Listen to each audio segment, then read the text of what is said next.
of, if you will, the essence of, of, of, of the Israeli spirit. Um, Flowers will bloom again, indeed. And in this report that you were just watching was the son of Yocheved Lifshitz and Oded Lifshitz. Yocheved was just released this hour, one of two hostages to be released this evening from Hamas captivity.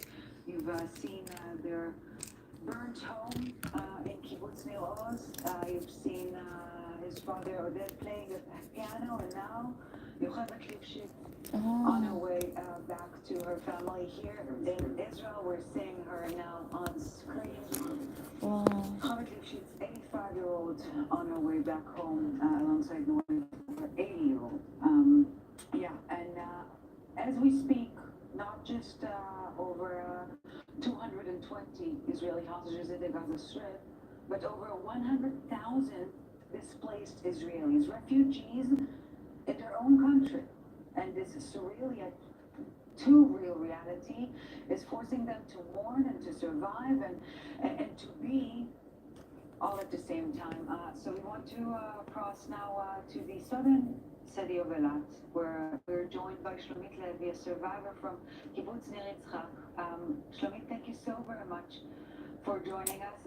In Eilat now, all the kibbutz just relocated. You're all there together, and this is perhaps something that is important to try at least to explain to foreign audience. This is the kibbutznik spirit, sticking together. Yeah, I believe that being together and keeping the community as closer as possible, it's healing. It has a healing power, which I cannot really explain, but I can feel it every day with the people around me here. We are trying to support each other. We have a few people that died defending the kibbutz from the terrorists. We are alive thanks to them. And it's all mixed together. We're trying to keep a certain routine for the kids, for the little kids.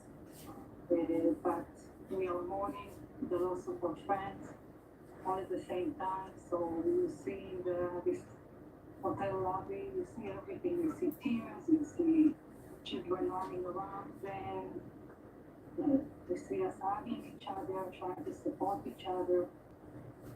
Just that it's a mix of everything. And Shlomit, I referred to you at the beginning of our conversation just now as a survivor. This term we never thought we would use ever again. I actually don't believe it myself when I hear you say it. Right. We talk about it all the time, that we are in a nice place in Eilat. We are taken care of, but we are refugees. We cannot go home. And we don't know if we ever go home for months and months.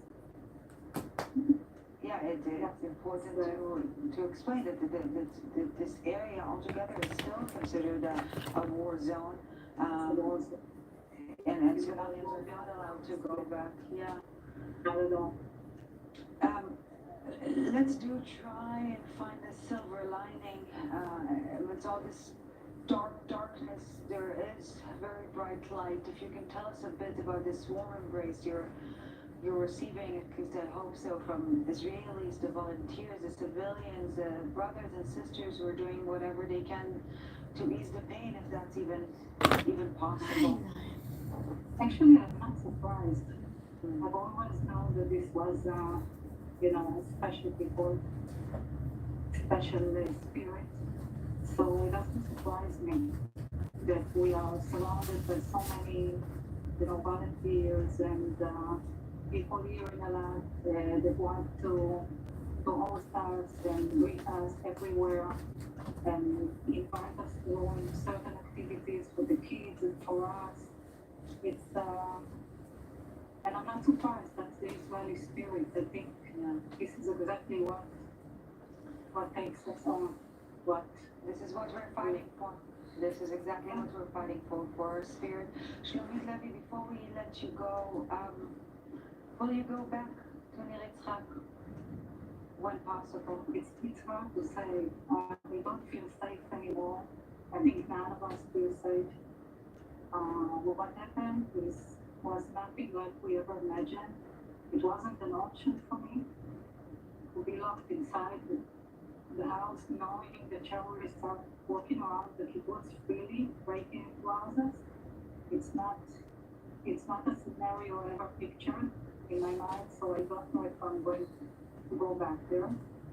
I think for now, no one can answer that. We don't know. And this is now The question is, if we ever feel safe enough to go to sleep there, to put our walls on the pillow. Shlomi, if Nir Yitzhak, if people of Nir Yitzhak cannot go to sleep quietly, nor could people in Tel Aviv and in Jerusalem and in Haifa and in Kiryat Shmona. Israel is one at this point in time, and if security will not be restored in the most profound, deep manner, then this war will not be over. Shlomi Levi, thank you so very much for speaking with us. We're sending a big, big hug from here. The road is long, but the Israeli spirit will prevail. Thank you very much, Shlomi. Thank you for that. Back here in the studio with Benjamin Anthony, CEO of the Miriam Institute, our 24 News Middle East correspondent Ariel Osteron, and our 24 News senior diplomatic correspondent Owen Alterman. Thank you, gentlemen, very much for staying with us, for joining us. Owen, again, we're circling back to breaking news this hour. Obviously, have an impact on the dynamics of the war from this point onwards, because as Mr. Anthony said earlier in the broadcast, those drips of hostages being released cannot dictate the tone or the schedule, the timetable of what we are to see ahead. Yeah, I don't think that strategy is going to work by Hamas. Maybe it'll work once or twice, but I don't think it's going to work over the medium term even. Look, obviously the objective here, Ellie, of course it's important to get the hostages back. Of course it's important to work with as much international support as Israel can have.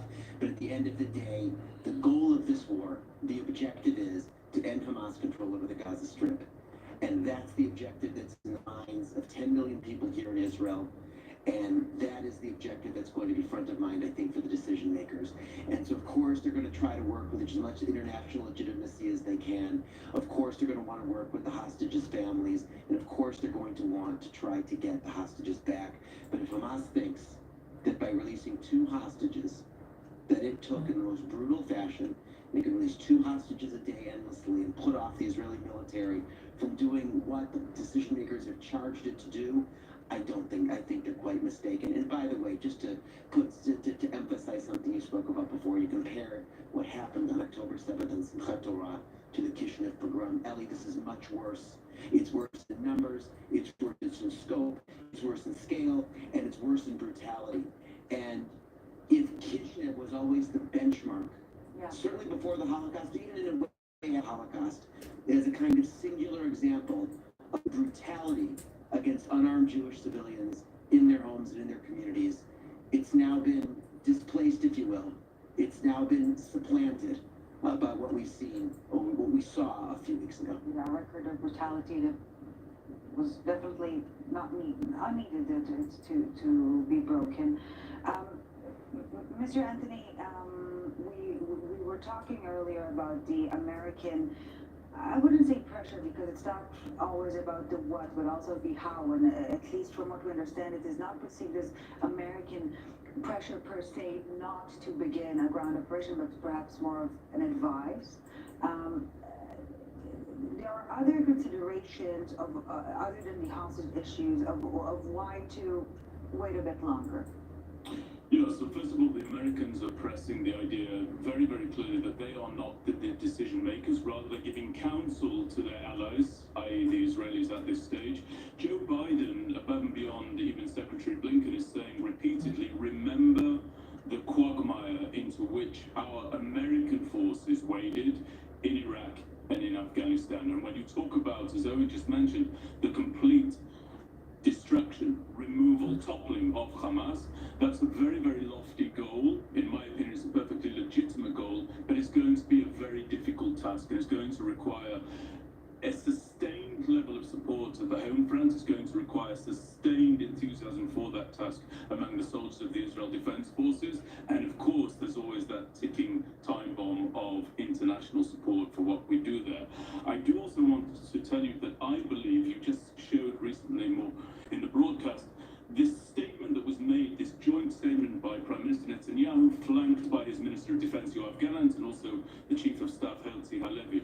Now that statement was made because there are rumors of division atop the decision-making process here.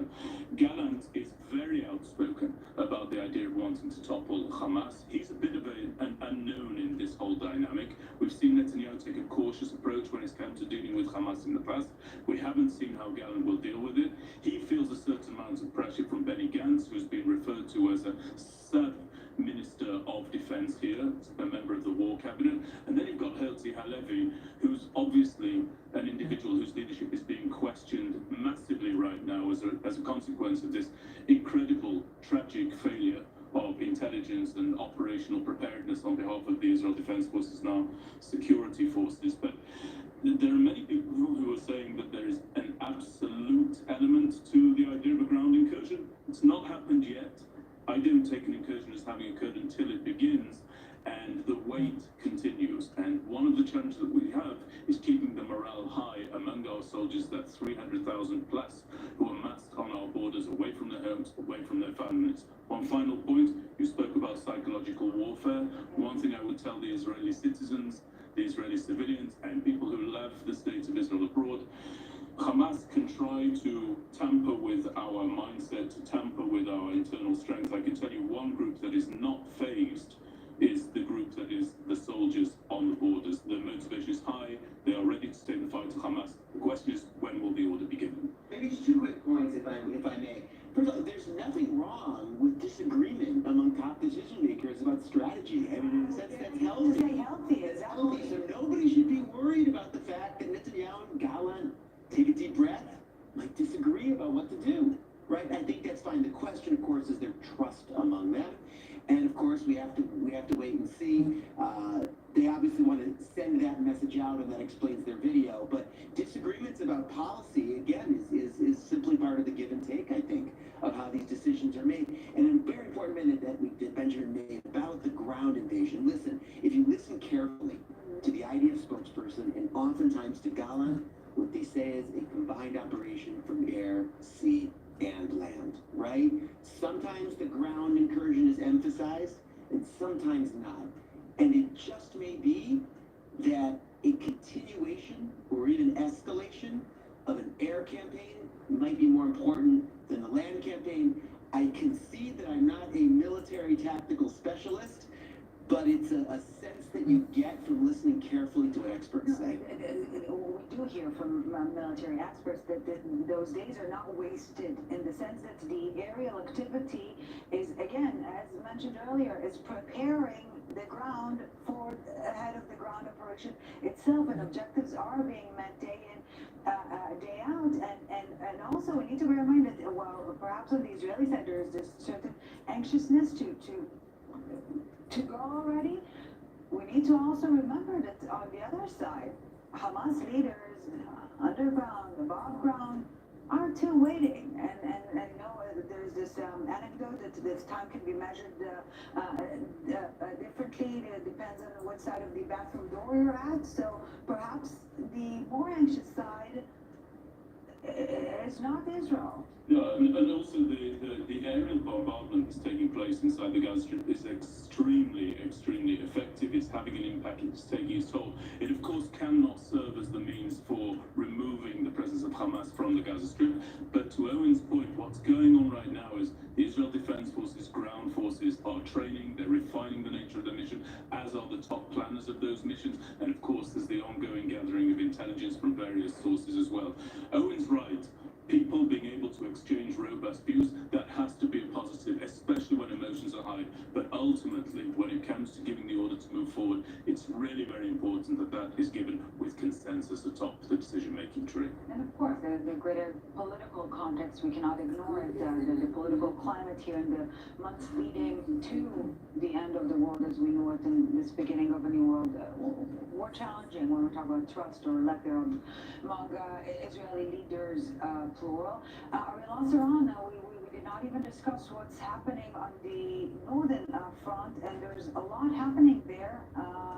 The question remains, what is going through Hassan Nasrallah's mind? We really don't know. He's keeping his cards close to the chest. And his face away from the cameras, which is not something And that he likes the he... cameras usually. Well, actually, he usually sends his pre-recorded remarks because he films them inside his bunker in Beirut.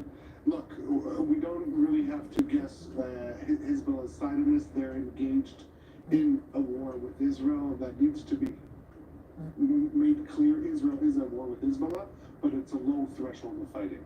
And it remains interesting to see how the developments in the south will affect that, but also how the fighting in the north could perhaps drag Hezbollah to make a bigger retaliation. I mean, just 20 minutes ago, the IDF said that one of its aircraft struck a terror cell that was planning to launch rockets at And we lost count of the amount of these of such incidents in the past couple of days. Hezbollah, since October 7th, Hezbollah has acknowledged the death of at least 30 of its fighters. It's not, one shouldn't be surprised if perhaps the official number is double that.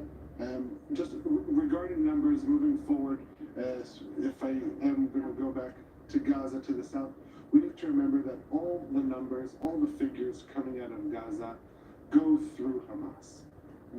All the casualties, this are supposed to include also militants, fighters, also the civilians in the hospital. That the official number, according to Hamas, is still 500 killed in that hospital. That was bombed by a PIJ rocket, and so we need to take everything that comes out also of Lebanon, even though Hezbollah is a state within a state. Gaza is Hamas through and through. So every piece of information that comes out from there, we need to check with a grain of salt. I will say to Hamas that usually they're the ones sharing with the public what's going on. Often they do tell the truth. Often they do share the exact situation.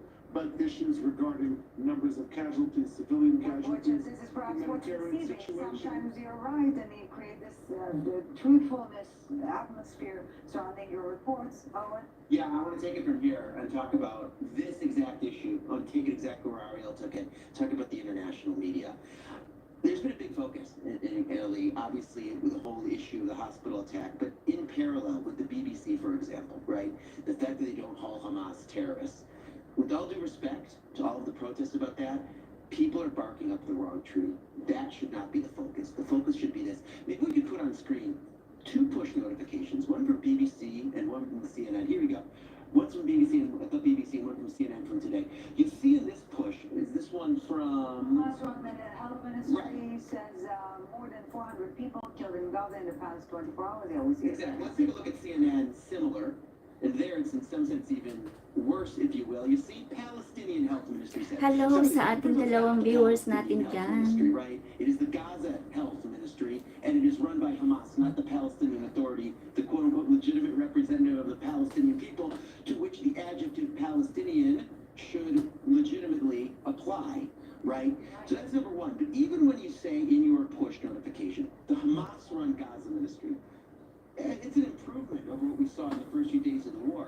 But Ellie, for exactly the reasons that Ariel just outlined, and the fact that we have a big and now well-documented lie from that exact health ministry saying 471 people died in an Israeli airstrike when it wasn't an Israeli airstrike. And by all accounts, there weren't even close to 471 people dying. Maybe a tenth of that or a 20th of that, according to the numbers that have been most reliably reported.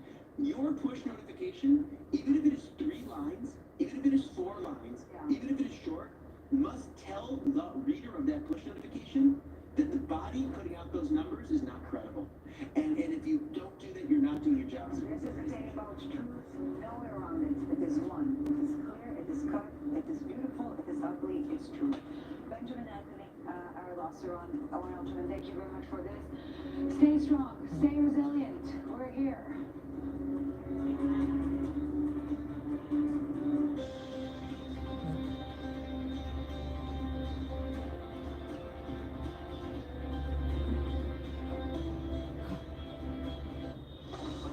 Israel is officially in a state of war. This is a very active scene, and we need to get in the car as we're talking. 100 soldiers and civilians have been kidnapped.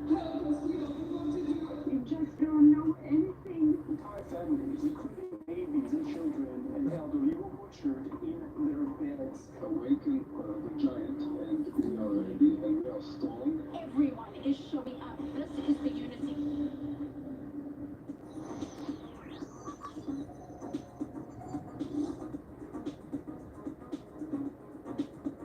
It actually starts from scratch. And the way that it works is it generates this random body that kind of looks like a sponge. And it evaluates its behavior.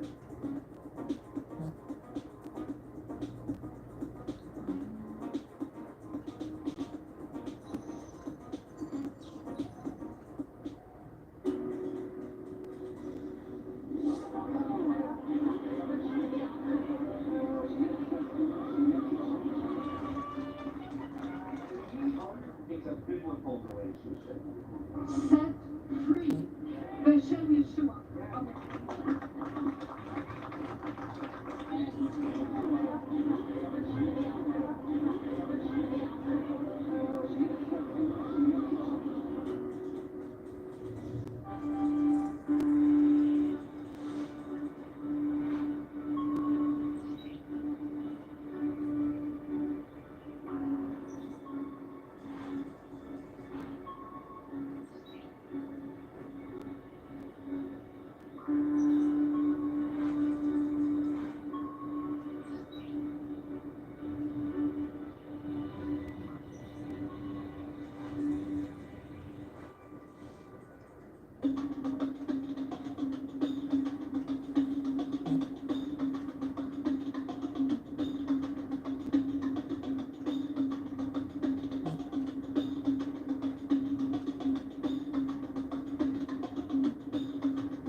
Welcome back to this special broadcast here on I-24 News. We continue our rolling coverage, day 17 of the war here in Israel. And breaking news this hour, 2 hostages released from Hamas captivity for 17 days.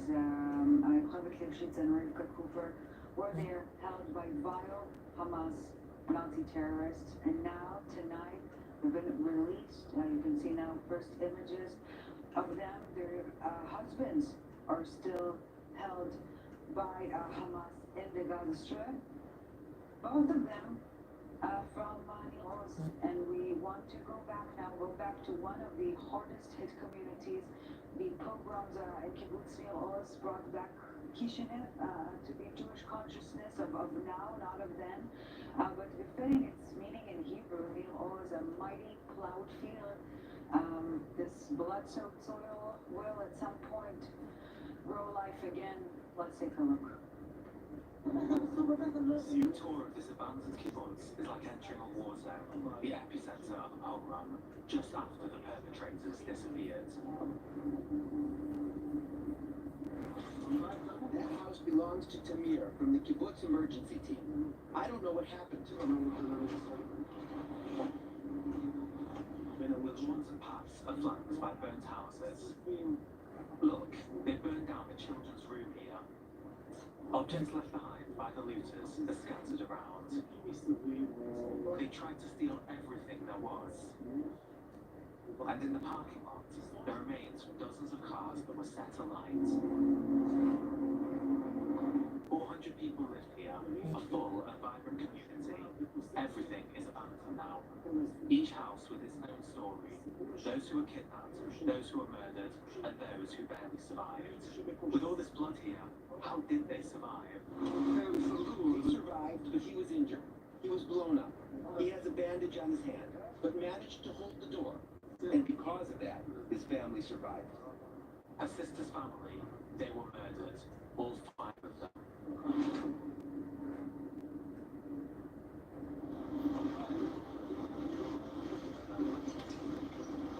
This morning, at the entrance to the kibbutz, we met From.Oct, who hasn't left since the Hamas rampage. He goes through the list point by point and we take care of it, okay? He is the one who's trying to gather people's belongings and also oversees the volunteers with the vans who came to evacuate the survivors. We found an opportunity to hand some of the equipment over to the residents. We have lists of additional residents who are waiting for us to take the things out their homes. We will take any van like this to the family. The volunteers will pack, collect, register each box. And that is what they're doing right now.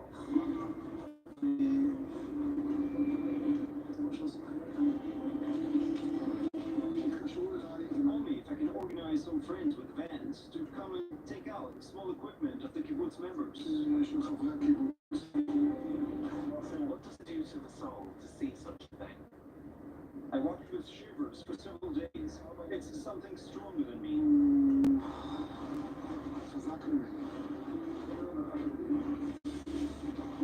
Every laptop you see, take it.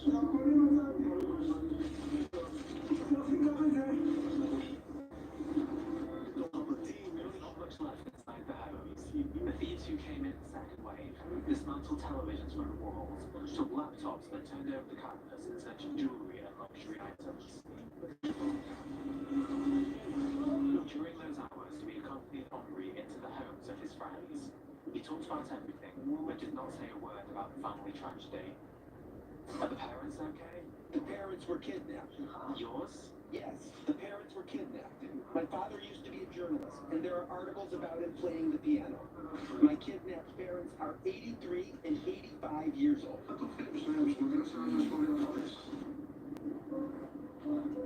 So a whole row of houses. My parents were kidnapped. This is Ofer and his 2 daughters. Kidnapped. This here, can't remember his last name. The 2 daughters and both parents kidnapped. Is it your parents? Yes, this is my mother's cinematography. She was upside down. They couldn't move her, and she was upside down. Everything is burned. Ashes. Ashes. Ashes. My parents are among the founders of this kibbutz. Kitchen, living room, small room, attic.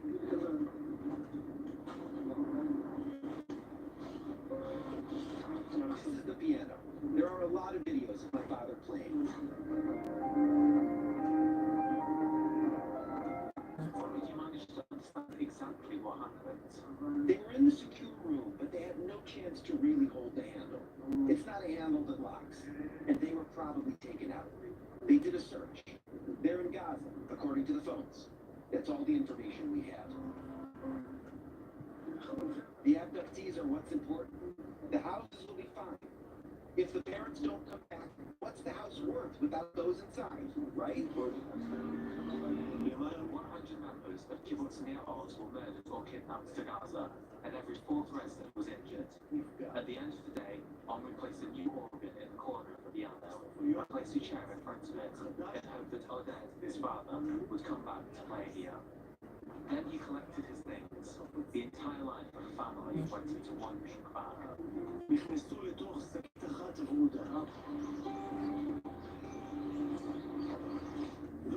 Just before we left, what had once been a living, active kibbutz, From.Oct, he who refuses to move from here, wanted to say one more thing. Sad to see it now, but we will rebuild it, and better.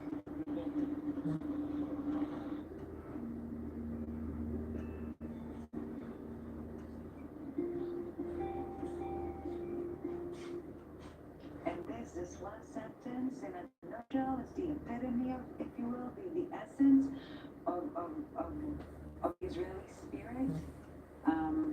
Flowers will bloom again, indeed. And in this report that you were just watching was the son of Yocheved Lifshitz and Oded Lifshitz. Yocheved was just released this hour, one of two hostages to be released this evening from Hamas captivity. You've seen their burnt home in Kibbutz Nir Oz. You've seen his father Oded playing the piano, and now Yocheved Lifshitz on her way back to her family here in Israel. We're seeing her now on screen. Yocheved Lifshitz, 85-year-old, on her way back home alongside Norit Cooper, 80-year-old. Yeah, and as we speak, not just over 220 Israeli hostages in the Gaza Strip, but over 100,000 displaced Israelis, refugees in their own country. And this surreal yet too real reality is forcing them to mourn and to survive and to be all at the same time.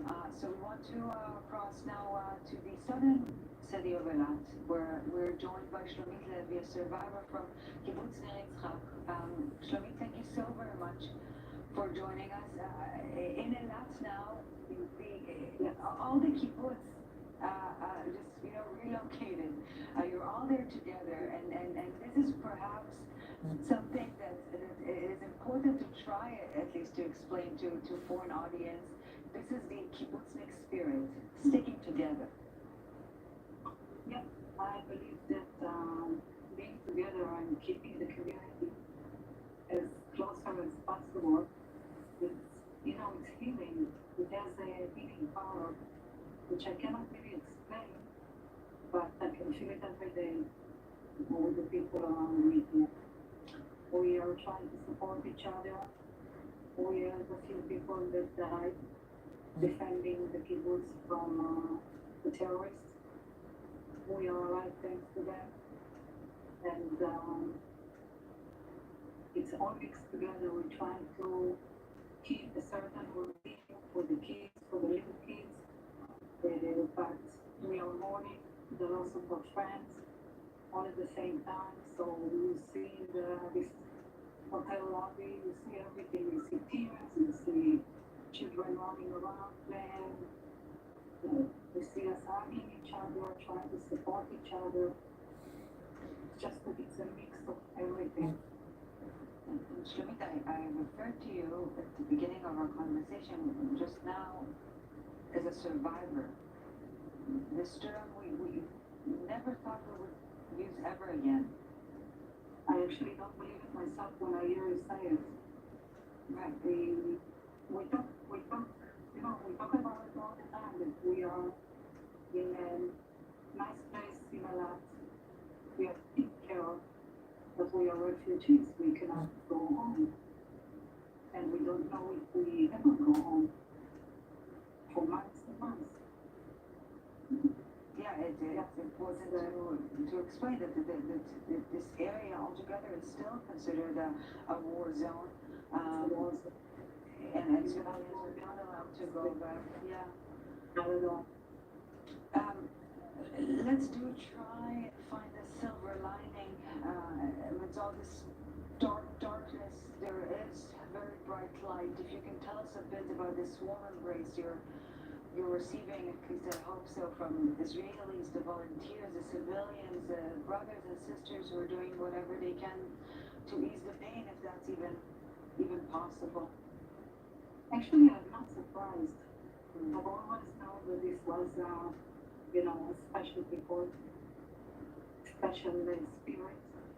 So it doesn't surprise me that we are surrounded by so many, volunteers and people here in Eilat that want to host us and greet us everywhere and invite us to certain activities for the kids and for us.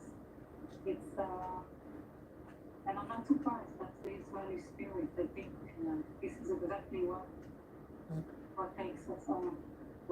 This is what we're fighting for. This is exactly what we're fighting for our spirit. Shlomit Levy, before we let you go, Will you go back to Nir Yitzchak when possible? It's hard to say. We don't feel safe anymore. I think none of us feel safe. But what happened was nothing like we ever imagined. It wasn't an option for me to be locked inside the house, knowing the terrorists are walking around the kibbutz freely, breaking into houses. It's not a scenario I ever pictured in my mind, so I don't know if I'm going to go back there. I think for now no one can answer that. We don't know. And this is now The question is, do we ever feel safe enough to go to sleep there, to put our words on the pillow? Shlomi, if Nir Yitzchak, if people of Nir Yitzchak cannot go to sleep quietly, nor could people in Tel Aviv and in Jerusalem and in Haifa and in Kiryat Shmona. Israel is one at this point in time, and if security will not be restored in the most profound, deep manner, then this war will not be over. Shlomi Klevi, thank you so very much for speaking with us. We're sending a big hug from here. The road is long, but the Israeli spirit will prevail. Thank you very much, Shlomi. Thank you. Good night. Back here in the studio with Benjamin Anthony, CEO of the Miriam Institute, at 24 News, Middle East correspondent Ariel Osteron, and at 24 News senior diplomatic correspondent Owen Alterman. Thank you, gentlemen, very much for staying with us, for joining us. Owen, again, we're circling back to breaking news this hour. Obviously, have an impact on the dynamics of the war from this point onwards, because as Mr. Anthony said earlier in the broadcast, those drips of hostages being released cannot dictate the tone or the schedule, the timetable of what we are to see ahead. Yeah, I don't think that strategy is going to work by Hamas. Maybe it will work once or twice, but I don't think it's going to work over the medium term even. Look, obviously the objective here, Ellie, of course it's important to get the hostages back. Of course it's important to work with as much international support as Israel can have. But at the end of the day, the goal of this war, the objective is to end Hamas control over the Gaza Strip. And that's the objective that's in the minds of 10 million people here in Israel. And that is the objective that's going to be front of mind, I think, for the decision makers. And so, of course, they're going to try to work with as much international legitimacy as they can. Of course, they're going to want to work with the hostages' families. And, of course, they're going to want to try to get the hostages back. But if Hamas thinks that by releasing 2 hostages that it took in the most brutal fashion, they can release 2 hostages a day endlessly and put off the Israeli military from doing what the decision makers have charged it to do, I think they're quite mistaken. And by the way, just to emphasize something you spoke about before, you compared what happened on October 7th in Simchat Torah to the Kishinev pogrom. Ellie, this is much worse. It's worse in numbers, it's worse in scope, it's worse in scale, and it's worse in brutality. And if Kishinev was always the benchmark, certainly before the Holocaust, even in a way after the Holocaust, as a kind of singular example of brutality against unarmed Jewish civilians in their homes and in their communities, it's now been displaced, if you will.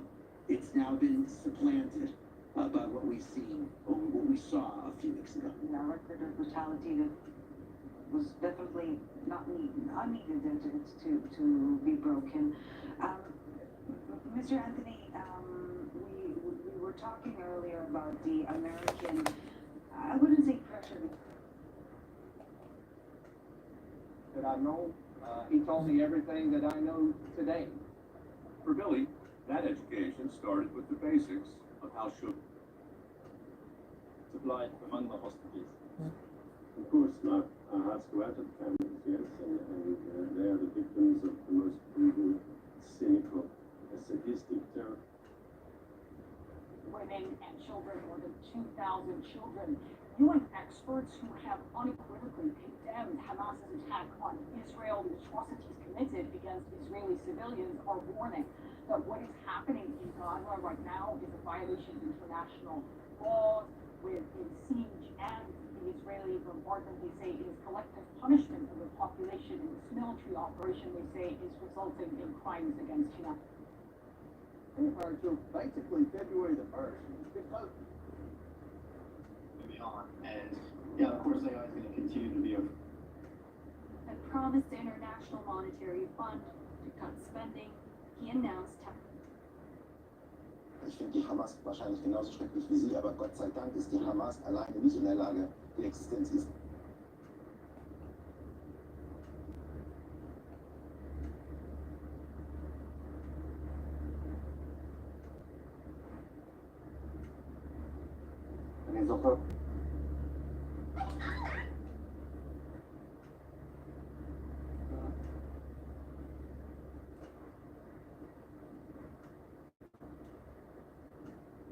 Unknown. And it doesn't take long to narrow down where this issue lies. there it is. You already see the black specks? Of course, if Israel strikes back, and of course ceasefire, we have to stop. No, they started this war. But if there was a resolution, at the Security Council, would you ignore it? I don't think we'll have such a resolution at the Security Council. We've had visits here by members of the UN Security Council, including permanent members. We've got the President of France here tomorrow. We've had the British Prime Minister, the American President is here. I don't believe that it will be a Security Council vote that forces Israel to stop ourselves from protecting our people against Hamas terrorism. Okay. I mean, the problem is that in the last few days, the airstrikes, by your own admission, have been ratcheted up, have become more intense, and many more civilians have died. One wonders, what is the point of that? The point is to destroy Hamas. And I urge you to be cautious with the statistics coming out of Gaza. There's no independent way to verify that data. It's all coming out under the auspices of the Hamas-controlled Ministry of Health in Gaza. They have an interest. If we would believe their numbers, we're just killing innocent civilians. We haven't hit a single Hamas fighter. That's clearly not plausible. No, but then you are killing civilians, and every time you kill civilians, you are radicalizing young Palestinians. So you may be neutralizing this threat, but you've got another threat coming in the future, just finally. I beg to disagree with respect to that. I think when we are destroying and dismantling Hamas, we're showing Palestinians that the path of radicalism, the path of extremism, the path that produced the sort of grotesque and horrific violence that we saw on October 7th, that is a dead end. It's not just a dead end for the Middle East, but it's a dead end for Palestinians. And that is a path that leads Palestinians only to death and destruction. And by showing that that is a path that leads nowhere, we're hopefully going to see a more pragmatic and realistic Palestinian leadership emerge, and not one that the German Chancellor called you that uses Nazi-type tactics. His words, not mine. Okay, Mark Regev, thanks very much for coming on the programme tonight. I appreciate it. Thank you. Thanks for having me, mate. You're watching a Sky News special programme. Coming up, we'll get the latest from Washington as the Biden administration says it is asking tough questions about Israel's military plans.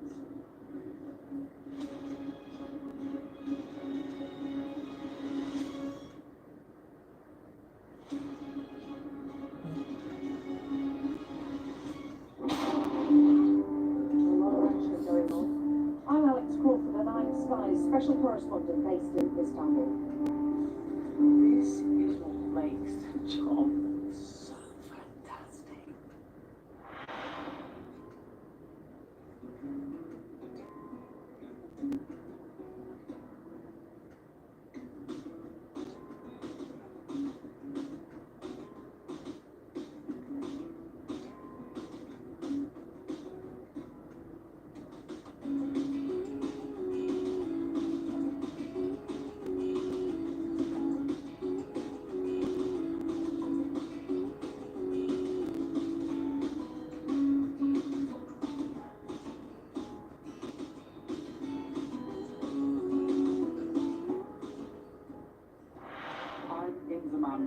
I'm Sky's North of England correspondent, telling stories from this culturally rich region I call home.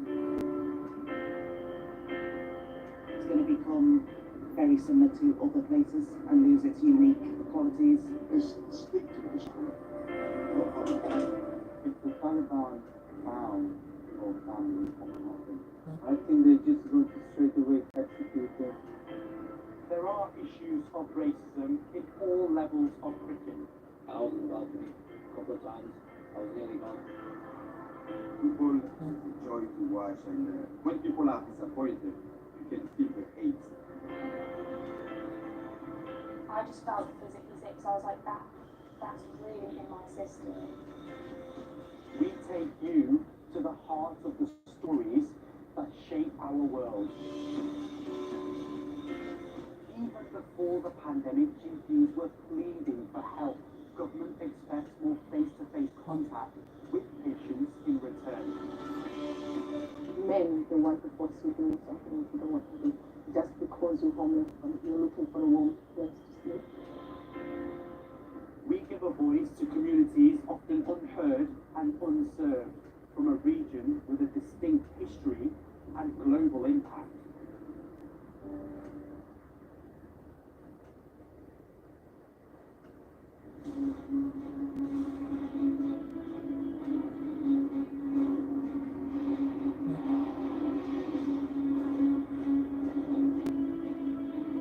The five of us made it out of the car.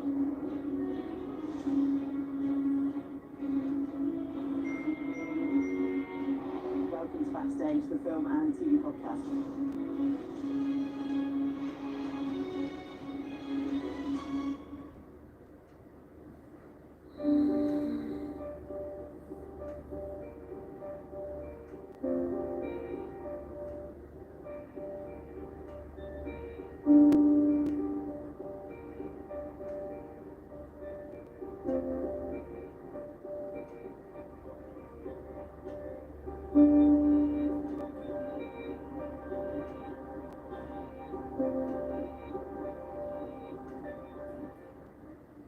Now, the United States National Security spokesman John Kirby has said a lot of discussions are going on to try to secure the release of hostages in Gaza, and there are still about 10 US citizens who are unaccounted for. Let's go to our US correspondent Mark Stone in Washington. And Mark, movement to the UN Security Council, I gather.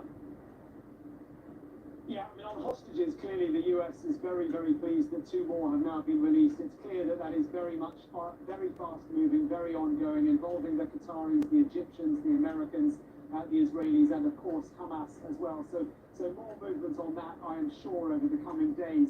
On the United Nations, interesting developments. Tomorrow there will be a vote, a UN Security Council resolution voted on calling for a temporary ceasefire to allow for humanitarian aid to go through. Now, there was an attempt last week, 2 attempts in fact, to push through a vote at the Security Council. It didn't get through because America voted against it, among others. America not wanting a ceasefire because they didn't believe the language was strong enough against Hamas for Israel's right to defend itself. Now, listening as your interview just now with Mark Greger, very interesting that he doesn't seem to think that a Security Council vote will ever ask for a ceasefire. I think we should watch very closely tomorrow, see what happens. Russia and China may veto it, but you never know. I think there was a lot of pressure going on all sides to push for a short-term ceasefire.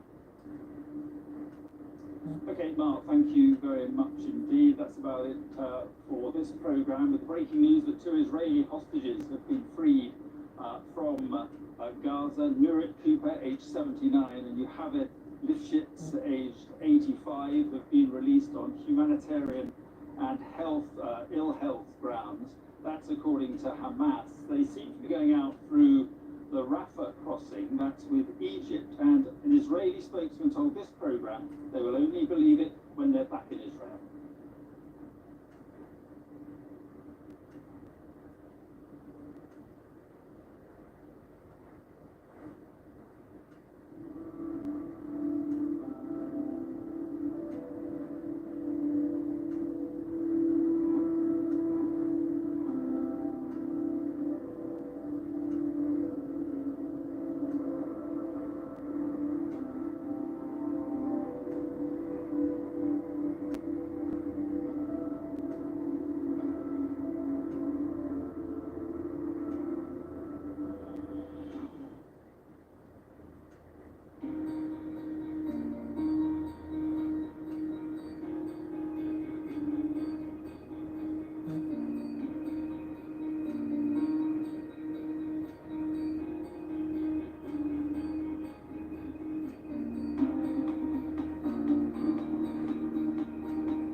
It's 10 o'clock. This is Sky News at 10 live from Jerusalem this evening. Our top story: 2 more hostages have been released from Gaza as a senior Hamas leader tells Sky News the remaining civilians will be freed if the Israeli bombardment ends. I said we will release them, and Qassam brigades announced that. But now they are distributed in different locations. Israel has killed more than 22 of them because of the destruction it has caused. Israel's defense forces release new graphic footage of Hamas's attacks as they prepare the ground for an incursion into Gaza. There, a deepening humanitarian crisis. We report from inside Gaza's Al-Shifa hospital as doctors are forced to operate on the floor. On the southern border of Israel, the military build-up continues as IDF prepares for a ground invasion into Gaza. Also coming up on the programme, the shoplifting epidemic that's happening 1,000 times a day around the UK. Fresh weather warnings for heavy rain to come as communities begin to pick up the pieces after Storm Babette. And we'll take a first look at tomorrow's front pages in our press preview from 10:30 right through to midnight.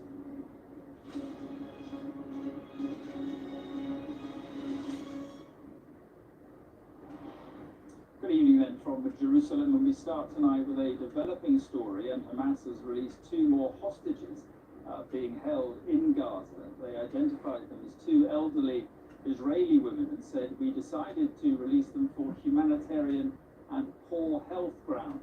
The women are said to be at the Rafah crossing, that's on the border with Egypt. The 2 women have been identified as Nurit Cooper, who is 79 years old, and Yocheved Lipschitz, who is 85 years old. Our Middle East correspondent, Alistair Bunkle, is here with me now. And so another glimmer of hope in this very depressing story.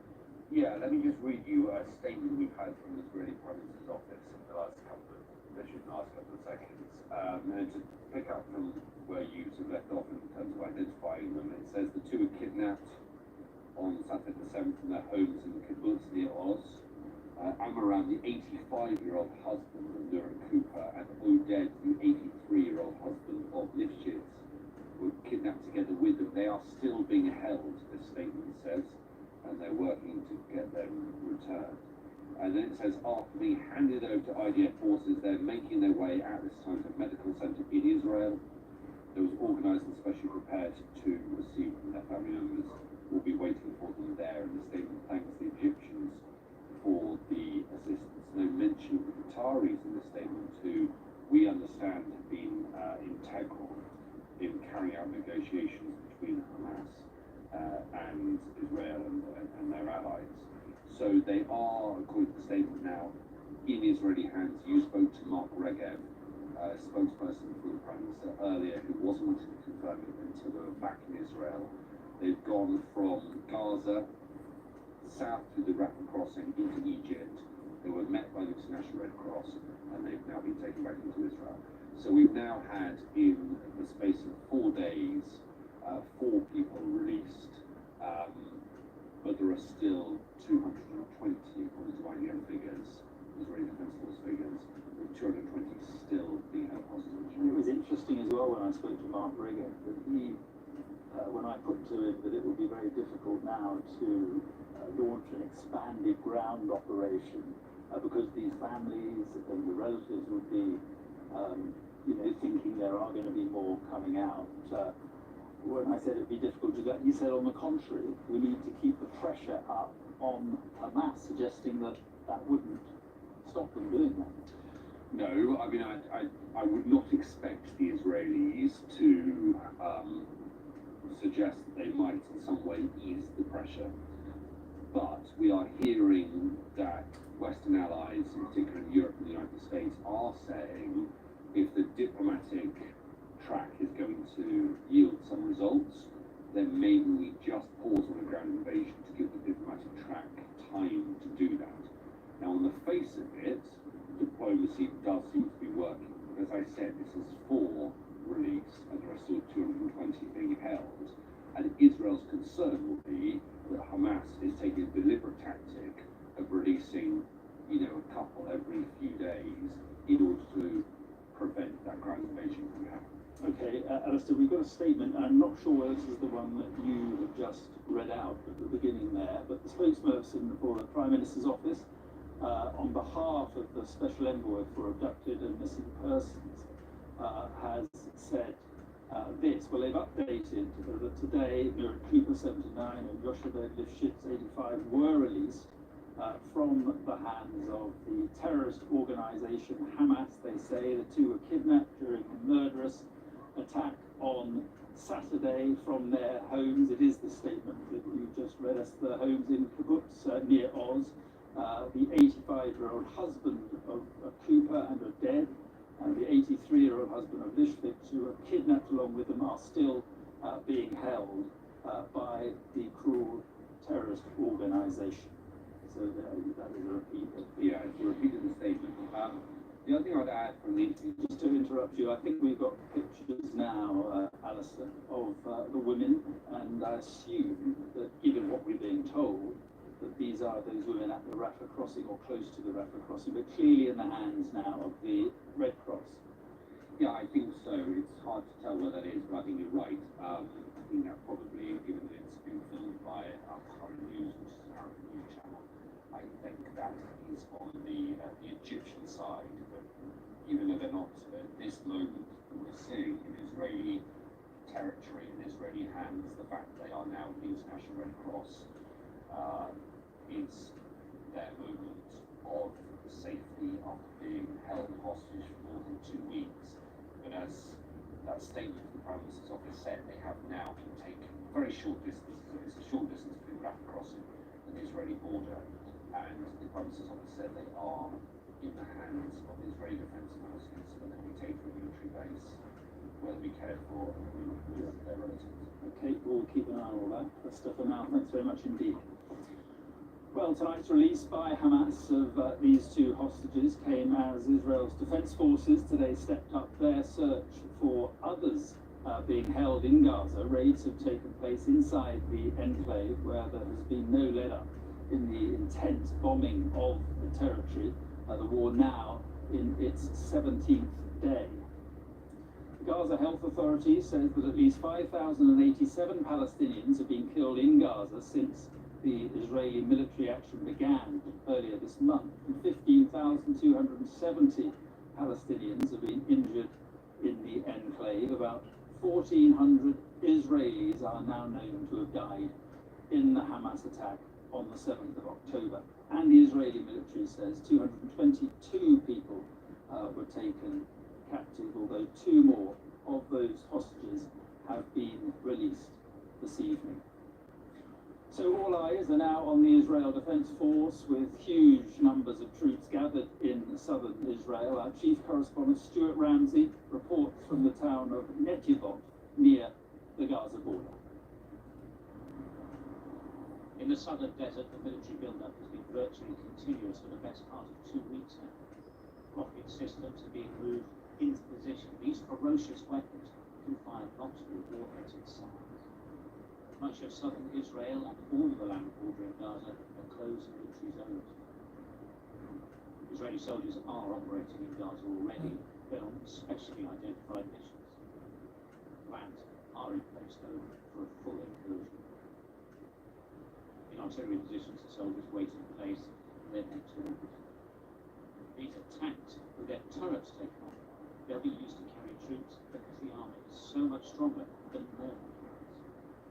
So the military is ready, but the hostages in Gaza are a real problem for the Israeli government. Even before the dangers of any would-be rescue attempt, the hostages, of course, have to survive this. This is the Israeli Defense Force's latest video showing attacks in Gaza, which they say show strikes on the operational infrastructure of Hamas. Those were entire buildings reduced to rubble. Israelis we've talked to broadly believe a major move into Gaza is both necessary and inevitable. There are divisions here over timing and whether it should wait for a potential hostage release. Businessman Ethan Mano is convinced the military operation should begin right away, regardless of the fate of the hostages. I think we need this operation. We need to go inside. We need to rescue as many hostages as possible, and we need to eliminate Hamas. This is the price of war. Unfortunately, this time we're paying with innocent civilians' lives. Olga Entel, who is left put with her husband and 3 children, has only just left her home for the first time in 17 days. Her information is for a delay. I feel like those people who are inside, the really most important thing getting them out. I believe most of us that we can yes, but you know, I cannot think what is right or what is wrong. It's not it's not in my power to decide, and I just want everyone to be safe. In the north of Israel, the road towards Lebanon is closed to all but the military. Major towns are virtually deserted now. Mandatory evacuation orders have been imposed. The threat from Hezbollah rockets in Lebanon is arguably greater than anything emanating from Gaza. Israelis are in a sort of limbo, waiting for attacks, waiting for an invasion, and waiting for the hostages. Steve Ramsey, Sky News, Israel.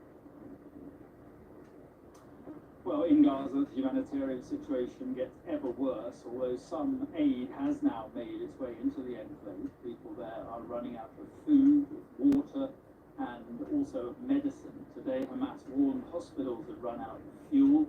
Today, we report from Al-Shifa, a hospital desperately trying to cope. And a warning, this report from our correspondent John Sparks contains pictures you may find distressing. It is the biggest hospital on the Gaza Strip, and it stands in the middle of a war zone. It's called Al-Shifa, place of healing, but the facility's forecourt is awash with blood and broken bodies. The victims of a relentless bombardment that has reduced the surrounding neighborhoods to rubble. Everyone's dead, he says. The injured arrive in a constant stream, men and women, and dust-covered children. But they can't treat everyone. They don't have the space, and they don't have the staff. For some, it's simply too late. In the emergency room, our team was greeted with the sights and sounds of